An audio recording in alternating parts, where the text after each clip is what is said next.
Pepindhan kula aturaken dhumateng Maya Make Up ingkang sampun hambaratetisaken sedaya-sedayanipun minangka adicara adat panggih jangkep wonten ing siang menika. Dumateng sedaya para rawuh kakung Maya Putri minangka keluarga ageng saking panjenenganipun Bapak Suhardi dalam panjenenganipun Bunda Windy Aningsih, ugi keluarga ageng saking panjenenganipun Bapak Ike Wahyu Indragara, ugi panjenenganipun Bunda Ibu Jasmina ingkang sampun satya tuhu nderekaken sedaya lampahipun prosesi abdu nikah wonten ing injang menika ngaturaken gunging panuwun ingkang tanpa pepindhan. Terima kasih ugi kula aturaken dumateng panjenenganipun sedaya vendor ingkang sampun nderekaken ugi mesusaken kajatipun ingkang hameng gugati saking Holy Wedding Planner ugi Maya Make Up Setia Project Queen Decoration teratak saking panjenenganipun Bapak Sugiono sesi hiburan saking Briot Musik Gumilang Entertainment ugi Adika Audio. Terima kasih matur sembah nuwun. Hamung sukses ngantos paripurna ing pagelaran ing injang menika. Para rawuh kakung Maya Putri ingkang tansah dahat kinurmatan sampun titi wanjenipun adicara adat panggih noni nggih Nak Mas Ayu Ulfia Febriana hadiring SPD ingkang sampun kajatu krama sekelan Kang Mas Bagus Ewidya Tahta Dwi Indra Mukti wonten injang menika badhe kalampahan. Saking juru sumbaka saking Maya Make Up Mbak Ari CS matur sembah nuwun. Pinanganten sarembet dados saged dipun lumampahaken wonten ing kursi pelaminan wonten ing injang menika. Para rawuh kakung Maya Putri ingkang tansah dahat kinurmatan sampun titi wanjenipun adicara adat panggih wonten ing injang menika kawiwitan.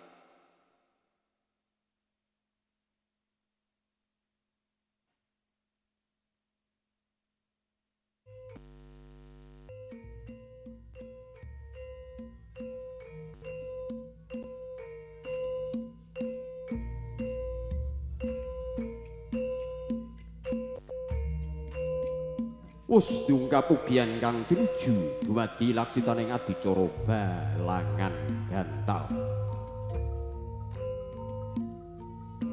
Rep tidem perwanem datanono sabuwu sajroning walang salisih. Bebasan rono nantan ebah awit samirono datan lumampah. Nalika samono pinanganten kakung lumaksana hanuju mring sasana piniji. Mekaten ugi pinanganten putri jengkar saking perenggan Asohama pakrawuhipun ingkang Raka garwa. Lonan anggenira lumaksana pinanganten kekalih dupi wis samya caket apagut tingal.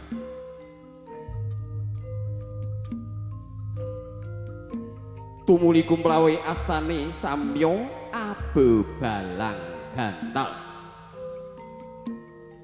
Gantal ingkang binalaken temanten kakung winastan Gondang tutur para diri gantal ingkang binalangaken temanten putri winastan Gondang kasih. Kanthi hitungan ketiga nggih, Mas Mbak E. 1 2 3. Monggo. Oh belum. Oke. Kula kembali malih dari hitungan ketiga. 1 2 3. Pinanganten kekalih samya abebalang gantang minangka wujud setya bekti tiyang estri dumateng ingkang Raka garwa. Sasampunipun binalangaken gantal ing kekalihipun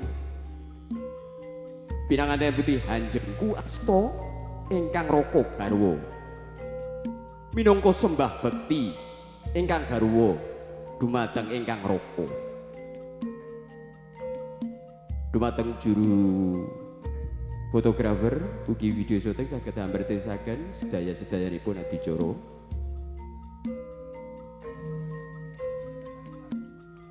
Pinanganten kekalih tumuli hanya keti Antigo nyaket Bogor Kecara minangka wadahing Sekar Staman. Penganten putri nunji Nak Mas Ayu Ulfia sampun jinengku wonten sakajengipun ingkang Raka garwa.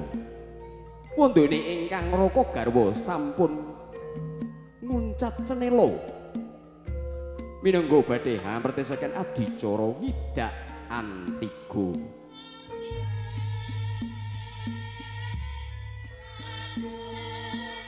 Ingkang Raka garwa sumembah dumateng ingkang Raka minangka bekti tuhu dumateng ingkang garwa. Wujud tresna kasih anggenipun badhe hanglampahi wontenipun alam bebrayang nggih dalam Balewisma. Sambarane ingkang garwa tumuli diwijiki badhe ngidak Antigo.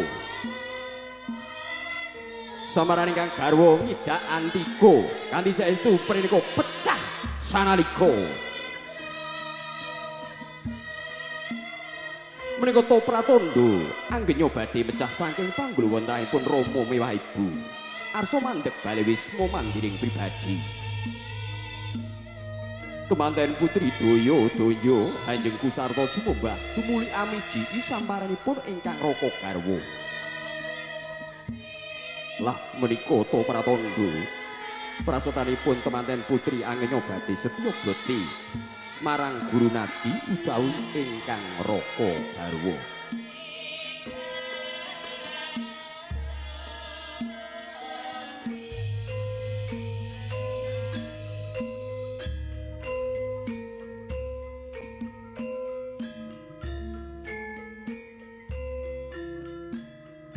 Juru sumbuga saking Maya Make Up Mbak Aris saged ambaretesken adicara salajengipun nunjine adicara Sinduran.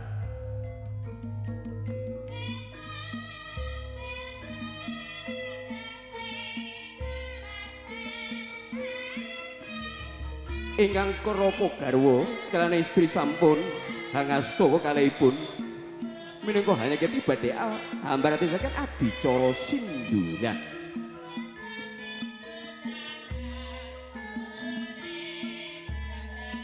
Nalika sumono pinanganten kalih jumeneng jejer Akakantan Asta tumuli sineban sindur dening ingkang Ibu. Para dene ingkang Rama wonten kersa hangasta panca teng sindur. Biya kekanthi tumuju mring sasana rirenggo ya kursi palakrama.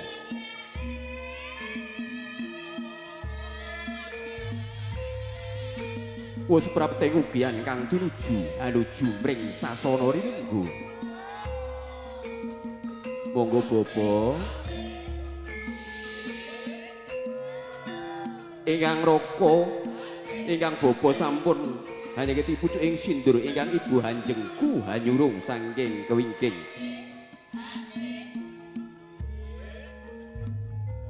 Sampun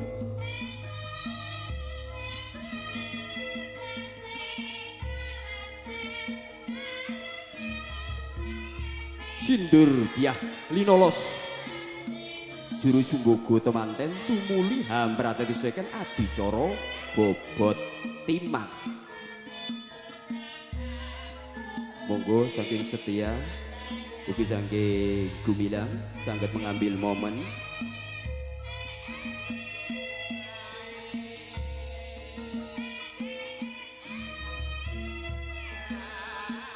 bobot timang. Nggih, Bapak Dewa. Bapak bagus giyah lenggah wonten gambar pinasri. Bapak bisa duduk nggih. Pinanganten sarimbit pinangku dening ingkang Bapa. Minangka kawijining lisan Ibu bagus nyuwun pirsa dumateng ingkang Ibu. Pripun babakne abot pundi anak saklarane? Walah bune padha bobote ora ana bedane. Menika hanggambaraken bilih katresnanipun dumateng putra temanten kalih boten wonten bedanipun. Badhe karengkuh sami boten wonten banci ndembang siladan karengkuh lir kadya putra pribadi. Paripurna adicara bobot timang tumuli kalajeng adicara tanem utawi tandur.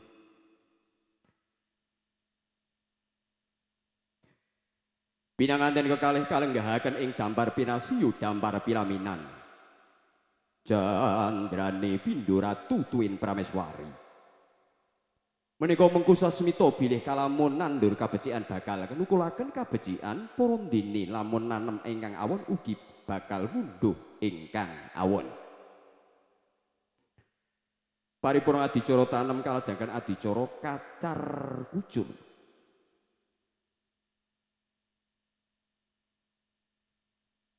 Pramila juru sumboga saking Maya Make Up saged ambretisaken adicara kacar kucur.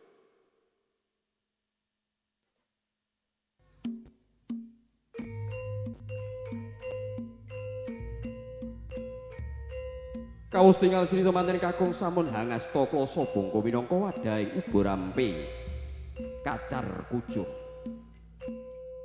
Uborampe kacar kucur dumados saking uwos jene-jenele petak gedeli cemeng kacang ose lan tolo gemiri gepak lan arta receh. Sedaya uborampe kacar kucur kasuntak ing panggonipun temanten putri ingkang sampun syoga hanampi kanthi linambaran mori. Upacara menika paring wewarah dumateng ingkang gesang bilih jejering kakung kedah dados guruning Balewisma paring Gunakaya nyekapi kabetahan Balewisma. Para dene pinanganten putri hanampi peparingipun ingkang garwa mugi saged dados garwa ingkang saged ngregengaken Gunakaya gemi nastiti lan ati-ati. Menapa ingkang dibanturaken ingkang Raka garwa temanten putih hangataraken dumateng ingkang Rama dalah ibu kanthi hamatur ibu bapak monggo jenengan tampi menapa ingkang duraken ing garwa kawula. Hamugiya bapa sekalian ibu saged hamretisaken lan mbok menawi samangke kawula ambetaken kula saged mundhut utawi nyuwun dumateng Rama dalah ibu. Iya nduk, kuwi bakal dadi tanggung jawabku. Ora bakal ngrewani bapa kelawan kowe sakloron. Adicara kacar kucur sampun paripurna tumuntun kajengan adicara dahar kembul dahar walimah ya kembul bujono. Pinanganten kekalih samya dulang dinulang. Pinanganten kekalih samya dahar kembul kanthi kaucap doa. Bismillahirrahmanirrahim. Allahumma laka sumtu wa bika amantu wa ala rezkika aftartu birahmatika ya arhamar rahimin. Dulang dinulang kinarya pralambang prastanipun tubiyantu mat sinambatan kekalihipun nedya sebaya papa sebaya mulya pait getiripun ngagesang badhe kraosaken sesarengan. Lir gumanti nggih sasampunipun ingkang garwa dinulang dumateng ingkang Raka gedosan ingkang Raka dinulang dumateng ingkang garwa. Ngoten nggih. Kedhik mawon Mas, nggih. Makin plukok. Nah, nggih, monggo. Alhamdulillah. Purna anggenyo nindakaken dahar kembul dahar walimah. Tumuntun badhe nglajengaken adicara ngunjuk tirta wening.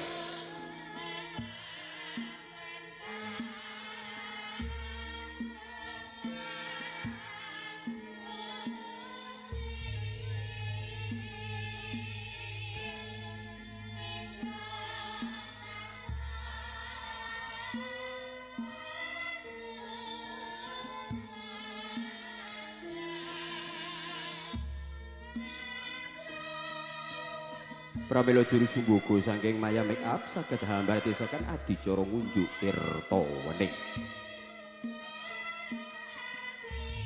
Tirta kang wis dinarani banyu wening kang wis diarani dan tanpa warna.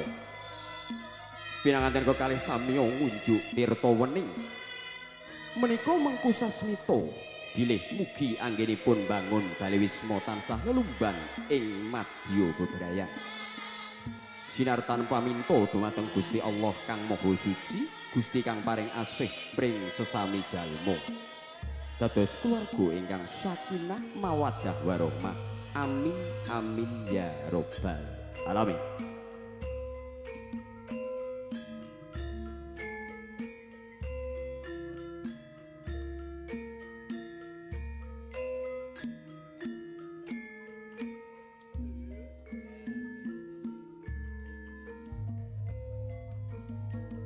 Fotografer video syuting saged hambartesaken mengambil gambar, mengambil momen wonten adicara ngunjuk tirta wening menika.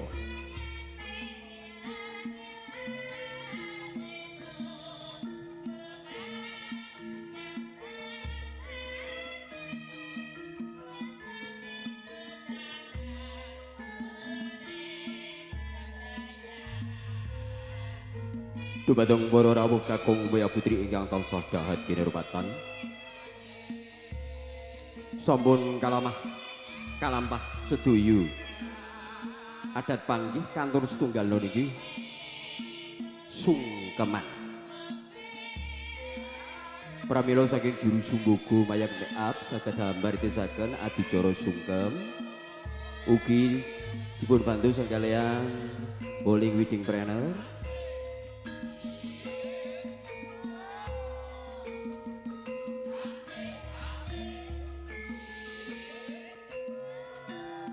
Sampun sampurna adicara ngunjuk tirta wening kalajengaken adicara sungkeman. Pramila dumateng Ibu Juru Sumboga saged mritaken pinanganten sarimpit sungkem dumateng Rama dalah Ibu. Agung panjurung lan paring pangabekten risang kemanika kalih wonten kersanipun Rama tuwin Ibu. Kekalihipun sampun ngruncat cenira lampah dodok wus lengser saking palenggahan. Risang pinanganten kakung hanganti ingkang garwa biak sumarak ngarsa pring Ibu miwah Rama. Panjengku saking pinanganten putri noni nggih nak Mas Ayu Ulfia dumateng ingkang Ibu kanthi hangatur. Duh, Ibu. Ing wekdal menika kawula nyuwun pangapunten ingkang saestu nggih Ibu. Awit sampun kula wentah ingkang putra saking alit inggo dewasa menika. Ananging wekdal menika kula nyuwun pangestunipun dumateng ingkang Ibu. Amugi kula anggenipun badhe nglampahi wonten ing Balai Wisma tansah pinayungan karaharjan. Ngantos kaken-kaken ninen-ninen Ibu. Iya nduk wong ayu, pangestu kuwe tampan. Ora lila Ibu mung bisa ndedonga muga-muga kowe sak kloron dadi keluarga sing sakinah mawaddah lan warahmah. Amin ya robbal alamin. Jenengku sungkem temanten putih dumateng Ibu gilir gumanti sungkem dumateng ingkang Rama. Duh Rama, kula ki nyuwun pangapunten ingkang saestu dumateng Rama. Lan nyuwun donga pangestunipun nggih Rama. Awit kula samangke badhe nglampahi Balai Wisma kalih garwa kula ingkang kawula tresnani. Pramila kawula nyuwun donga pangestunipun dumateng ingkang Rama. Ya nduk wong ayu, putriku sing tak gadang-gadang. Ya pangestuku wae ingkang Rama. Muga-muga kowe sak keloro anggonmu. Lampahi ana ing Balai Wisma ora bakal ana cinendra apa-apa prakara linedra barang ngebahagan. Mula Rama lan ibumu mangestuni anggenira badhe nglampahi ana ing Balai Wisma. Inggih Bapak, matur sembah nuwun. Gilir gumanti sungkem saking keluarga nggih panjenenganipun tiyang sepas saking Mas Evidiatah Padwi Indra Mukti. Ingkang raga sungkem dumateng ingkang Ibu. Duh Ibu, matur nuwun sakatan ugi ngapunten ingkang kadang nggih Ibu, sampun kula wentah kawula saking alit inggo dewasa. Kathah sanget kalepatan ingkang kula sengaja lan boten sehingga ngrepotaken dumateng ingkang Ibu. Namung ingkang Ibu sabar ngadepi iku ingkang putra menika. Nyuwun pangestunipun nggih Ibu. Iya le ora dadi baya pangapa le, pangestune Ibu wae tampan ana. Muga kowe sak keloro nanggonmu omah-omah ora ana bakal lu bedane ing sambikala ya le. Injih Ibu pangestunipun Ibu kemawon ingkang kula suwun. Gilir gumanti sungkem Mas Ewidya dumateng ingkang Ibu, sungkem dumateng ingkang Rama. Duh Rama, matur nuwun sanget nggih Rama. Awit panjenengan sampun gawula entah kawula saking alit hingga dewasa. Dereng saged kawula mbales menapa ingkang panjenengan aturaken dumateng ingkang putra namung ingkang putra namung ngrepotaken dumateng ingkang bapa. Menika wonten ingkang momen ingkang dinten menika kawula ingkang putra nyuwun pangestunipun nggih Rama. Iya le, ora dadi baya pangapa. Wis dadi kewajibane Rama nggolowentah kowe mula pangestuku wae tampa ana mugia kartaraning Gusti ingkang murbeng dumadi. Adicara sungkem wonten ing siang menika sampun kulumampah kali sae. Gilir gumanti wonten ing adicara salajengipun nggih menika foto pose nggih. Foto keprabon, monggo saking juru kamera, fotografer setiap project, ugi saking Gumilang Entertainment, saged mengambil gambar momen wonten ing wedal punika. Sepida malih matur sanget, kula aturaken dumateng Maya Makeup ingkang sampun hambaretisaken adicara adat panggih, ugi dipun bantu saking WO Holing Wedding Planner. Terima kasih matur sembah nuwun Mbak Vivi CS, terima kasih luar biasa. Ugi saking Queen Decoration, terima kasih matur sembah nuwun. Setiap project terima kasih matur sembah nuwun. Ugi sedaya pun ingkang hambantu lancaripun adicara ing wekdal menika ugi terima kasih matur sembah nuwun. Para rawuh kakung Maya Putri ingkang tansah dahat kinurmatan, sinambi hanenggo adicara foto pose wonten ing siang punika. Sinambi ugi salon dari pengantin pria dan pengantin wanita masih diri ganti busana yang ketiga ya. Oke. Setelah itu monggo dari Briot Musik bisa mengasih hiburan Mas Ito monggo. Ya.